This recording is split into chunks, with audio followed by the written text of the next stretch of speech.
Pero lo que yo quiero absolutamente descartar es que haya, porque obviamente que mucha prensa ha señalado que existe una división, de ninguna manera. Nosotros somos un grupo político en donde podemos disentir en muchos de los casos y tenemos opiniones diferentes, ¿no? De cómo se deben trazar algunos caminos, qué procedimientos, digamos, se deberían de seguir, y uno tiene todo el derecho de expresarlo. Así que no, división no hay. Nosotros somos absolutamente demócratas. Ahora nosotros nos vamos a ir rápidamente a un enlace telefónico con la congresista Patricia Juárez, porque ella ha propuesto extender el plazo de detención en flagrancia de 48 a 72 horas para fortalecer la seguridad ciudadana en el Perú. Esto a propósito también de que la gente está esperando que se haga algo ya en concreto para luchar contra la criminalidad. Se necesita tomar acciones, pero rápidamente. Por eso hay muchas personas que quieren el plan Bukele, ¿no? No las cosas malas, sino efectivas. Bienvenida, congresista Juárez, a Exitosa.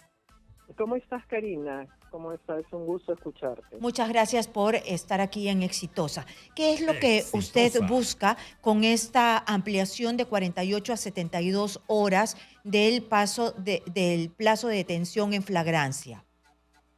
Bueno, Karina, hemos visto hace muy poco el caso de estos dos delincuentes que fueron apresados con el maldito Cris, el llamado maldito Cris en su momento, y que fueron luego puestos en libertad, porque el tiempo, digamos, de flagrancia que debe de establecerse y que debe de computarse, venció y la Fiscalía los puso en libertad.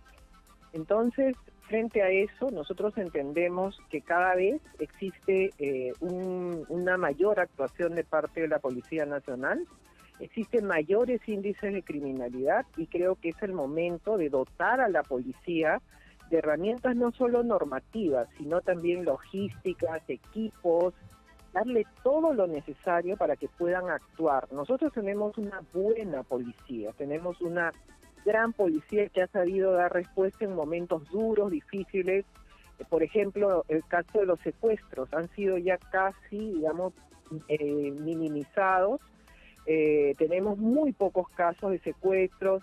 Tenemos, por ejemplo, las extorsiones que están avanzando. Hay mayores índices de asaltos. Se computan una gran cantidad de asaltos por día, pero tenemos que dotar a la policía de herramientas para que puedan defender a la sociedad. Y esto sería, por ejemplo, este caso, este proyecto de ley que iría a solucionar un problema de alargar un poco el plazo para que pueda la flagrancia entenderse desde el punto de vista constitucional, modificando el artículo 2 de la Constitución, el inciso F, con la finalidad de alargar de 48, que fue también materia de una ley que se dio, cambiando de 24 a 48 y pasarla a 72 horas. Yo creo que darle a la policía, nosotros hemos tenido mucha interacción en los últimos días con la policía, con la División de Investigación Criminal, y uno de los temas que ellos refieren que es un problema es precisamente los tiempos y la lentitud. Entonces hay que darle las herramientas para que ellos puedan actuar en defensa de la sociedad. Hay otra cosa que también hay mediano consenso, no sé qué es lo que usted ha recogido, pero entre varios entrevistados, entre ellos la Policía Nacional y especialistas, me han dicho que el tema de la investigación criminal debería regresar a la Policía Nacional. Esto lo ha estudiado, lo ha escuchado. ¿Es posible? ¿El nuevo Código Procesal Penal le dio esta atribución a la Fiscalía? Es cierto, en realidad este es otro elemento que contribuiría, creo yo, a darle celeridad y darle eficacia a estos casos que en este momento vemos que de parte de la Fiscalía, que es quien tiene que armar las carpetas fiscales, no existe la experiencia, si se quiere, ¿no? El expertise, la experiencia, no existe en este momento la posibilidad de que ellos puedan armar rápidamente un caso como sí lo ha tenido la policía. Esto obviamente implica una modificación sustancial porque el nuevo Código Procesal penal se empezó a implementar gradualmente, pero vemos que los resultados no han sido óptimos y entonces sí, en el despacho también estamos nosotros preparando un proyecto de ley porque creemos que debe esto por lo menos empezar a debatirse y podamos también tener una respuesta frente y medir también, ¿no? Nosotros somos, en materia de políticas públicas, somos una sociedad, un país en general que en realidad no está midiendo los resultados de lo que se implementa. Entonces, ¿qué ha pasado con la implementación del nuevo Código Procesal Penal? Ha tenido los resultados que ha querido, sin desmerecer para nada el trabajo de los fiscales, pero creo que la investigación, por esencia y por vocación y por formación, debería de estar a cargo íntegramente de la Policía Nacional, que tienen excelentes cuadros que trabajan en realidad teniendo en contra todo, porque no tienen logística, no tienen, digamos, el instrumental que se requiera, no tienen, por ejemplo, vehículos. Hace muchos años, producto de los casos en donde se dio corrupción, no se ha comprado, por ejemplo, patrulleros, y no tienen, hay muchas comisarías, hay muchos lugares que no tienen patrulleros, y entonces las municipalidades, en algunos de los casos, cuando es posible hacerlo, les dan las facilidades a la policía. Pero la policía, la verdad es que actúa en muchos de los casos con pura mística y no tiene realmente las herramientas para hacerlo. Nosotros nos hemos abocado no solamente a este tema de ampliar la flagrancia a 72 horas, sino también a darle una revisión al nuevo Código Procesal el nuevo Código Procesal Penal, para ver si es que ha habido realmente eficacia en su... De acuerdo. Claro, digamos en la aplicación, en su implementación, ¿no? Por supuesto. Yo quería preguntarle también si es que usted ha escuchado estas declaraciones de José Domingo Pérez para que me dé una reacción. Vamos a escucharlo, por favor, qué es lo que ha dicho el día de ayer en un evento, en un evento, pero no ha sido una declaración a la prensa, sino más bien ha sido un evento académico. Escuchemos. Se trata de catalogar o ubicar a quienes investigamos la corrupción como figuras que buscarían fines ajenos a lo que es la propia administración de justicia, en donde juristas y personas con intereses opinan respecto a cuál es el trabajo que se realiza en el sistema de administración de justicia en nuestro país, y sobre todo hablo de mi institución. Tenemos una mordaza, tanto los fiscales del equipo especial, sobre todo el fiscal Rafael Vela Barba, como coordinador del equipo especial, y yo, como fiscal de los casos de investigación, que no podemos expresarnos o manifestar, ejercer nuestro derecho de libertad de expresión. Muy bien, esto lo dijo en el tercer encuentro de periodismo para investigar la corrupción. Ha dicho que tienen una mordaza y no pueden expresarse. Por favor, yo le pido, congresista Juárez, que me espere, me tengo que ir a una pausa comercial y regresamos con su reacción frente a lo que ha dicho el fiscal José Domingo Pérez. Regresamos. Seguimos nuestra conversación con la congresista Patricia Juárez. Congresista, yo le dejé una pregunta sobre las declaraciones que había hecho el fiscal José Domingo Pérez, el fiscal encargado de investigar pues estos fondos presuntamente irregulares de la campaña del fujimorismo. Él ha dicho que tiene una mordaza y que no puede expresarse, él y el fiscal Vela. Bueno, sí, en realidad creo que el señor Domingo Pérez y el fiscal Vela, en realidad, más que preocuparse por expresar algunas cosas, porque la verdad es que solamente ellos, lo que les faltaría sería, digamos, salir al público, pero sí entiendo yo que inclusive existe una investigación ahora abierta porque habrían entregado información en su momento que era información confidencial. Entonces, yo creo que más que preocuparse por eso, creo que deberían de preocuparse de mostrar resultados. O sea, ha pasado mucho tiempo, hay muchos casos importantes que han estado en sus manos, casos relevantes para el país, como son los casos de Odebrecht y de OAS, y sin embargo resultados no hemos visto. Creo que a cualquiera en su trabajo, en la labor que realiza, le exigen resultados. A nosotros, a todos nos miden realmente por lo que hacemos, por lo que damos, por la respuesta realmente que tenemos frente a la responsabilidad que asumimos. Y creo que en el caso de ellos, por lo menos, no existe nada visible. Hasta hace poco hemos visto que están extendiendo el plazo, por ejemplo, de investigación a la señora Villarán por 36 meses, cuando ella es una persona que ha confesado públicamente su delito. Entonces, ¿dónde está la eficiencia de la Fiscalía?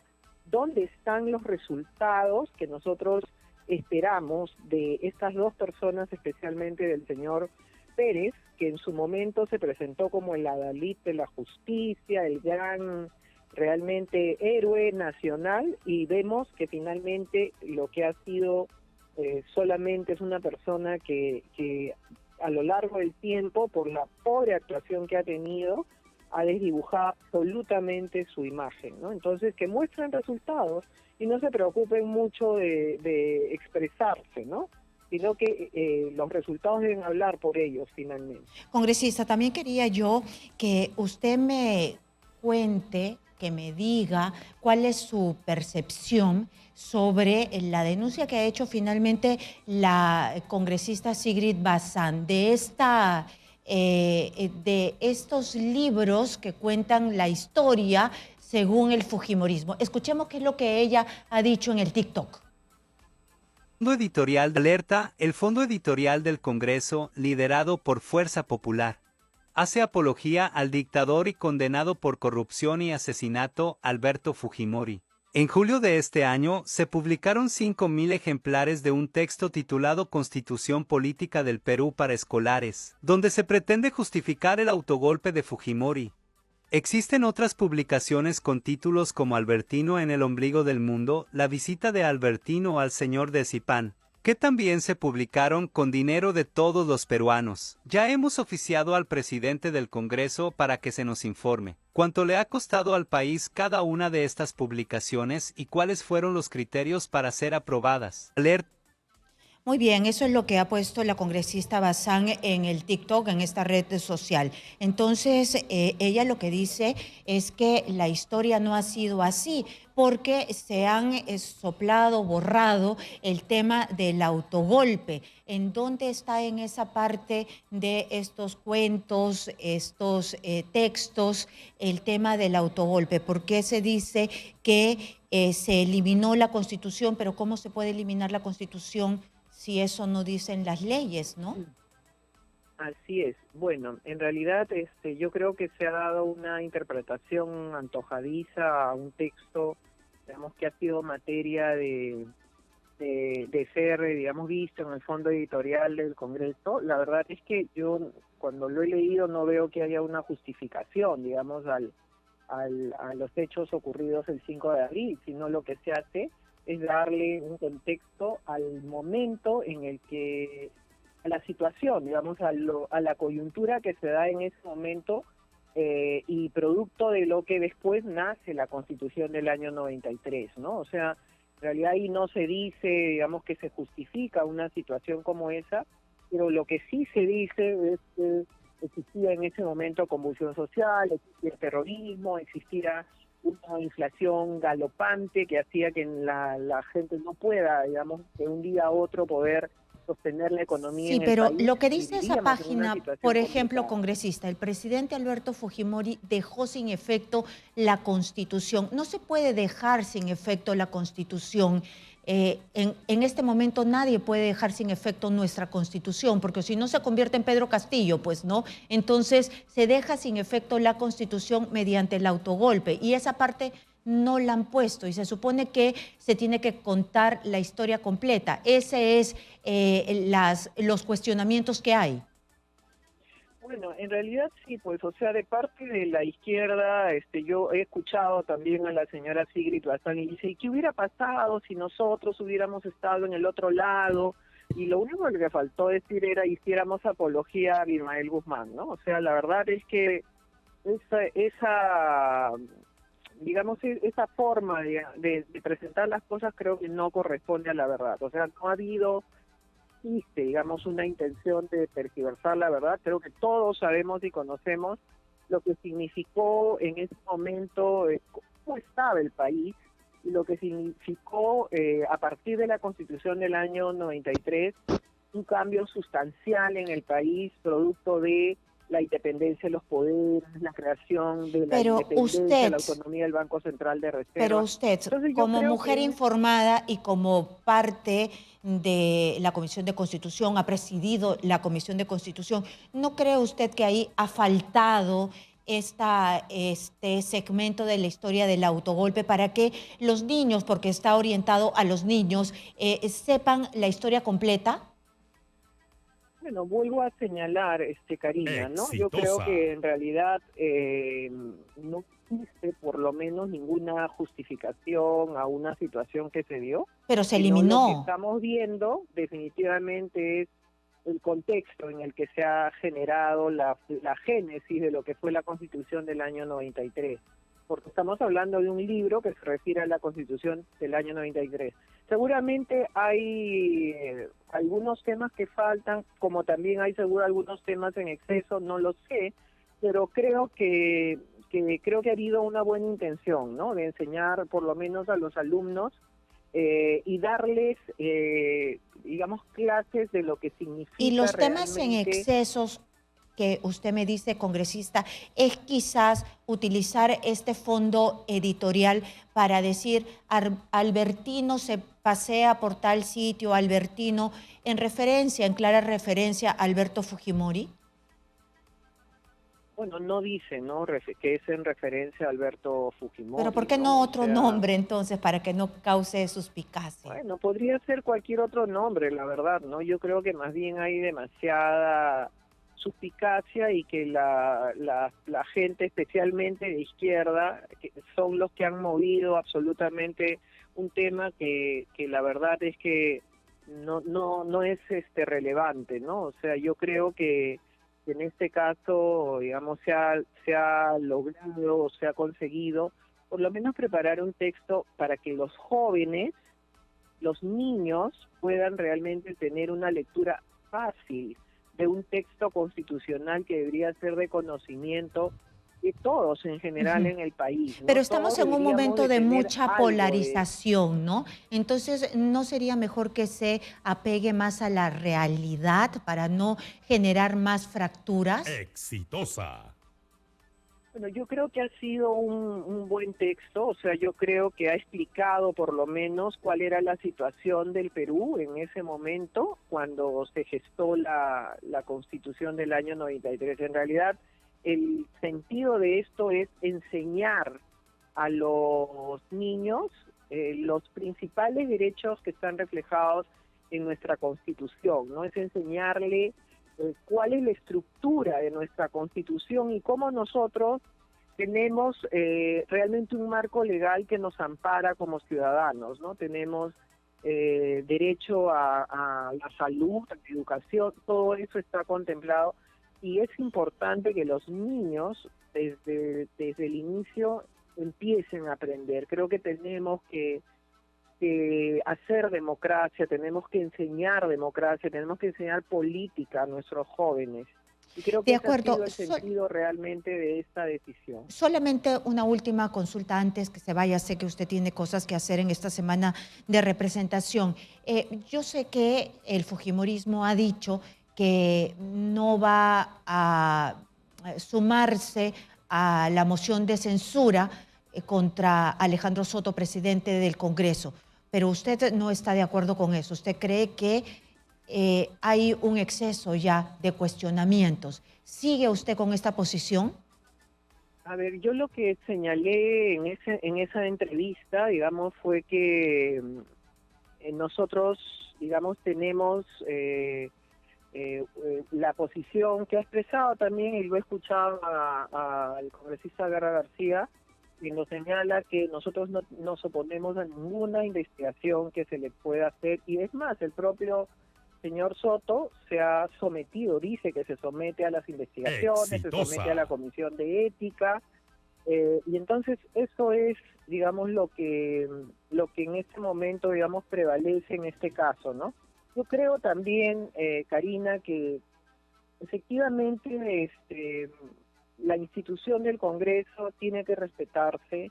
O sea, yo creo que la independencia del Congreso como poder del Estado también debe respetarse, y creo que el señor Soto tendrá que dar, como lo dije en su momento, ¿no? Tendrá que dar las explicaciones del caso, porque han surgido nuevos hechos luego el tema que él en su momento aclaró en una conferencia de prensa. Entonces, hay que esperar que le explique, porque eso es lo que corresponde, ¿no? Hay que esperar. Yo no, por lo menos no he escuchado explicaciones de aquello que ha sido, creo que inclusive ha sido materia de alguna denuncia. Entonces Sí, hay parece que no aclara. eso es lo Y que si dije en esto su no momento aclara, también, ¿no? congresista, y si no aclara porque hay un manto de sombras, ¿no? De falta de explicación, ¿hasta cuándo Bueno, usted le yo da pues espero, este Karina, plazo? que yo espero que después del viaje que el señor ha tenido a Cusco, a la semana de representación, entendía que ese era un poco el sentido para aclarar todos los temas, ¿no? Pero lo que yo quiero absolutamente descartar es que haya, porque obviamente que mucha prensa ha señalado que existe una división. De ninguna manera. Nosotros somos un grupo político en donde podemos disentir en muchos de los casos y tenemos opiniones diferentes, ¿no? De cómo se deben trazar algunos caminos, qué procedimientos, digamos, se deberían de seguir, y uno tiene todo el derecho de expresarlo. Así que no, división no hay. Nosotros somos absolutamente demócratas. Una vez que se toma una decisión, y es una decisión Exitosa. colegiada y que es votada, y que nosotros obviamente en muchos de los casos podemos tener un criterio diferente, pero nos sometemos luego a lo Muy que la bien, eso quiere mayoría decir señale, que ¿no? usted va a apoyar a Soto si es que la bancada lo apoya. Si hay un acuerdo de bancada, nosotros somos militantes, y los militantes no tenemos que siempre, debemos tener, para mantener la unidad y la organización de un partido político.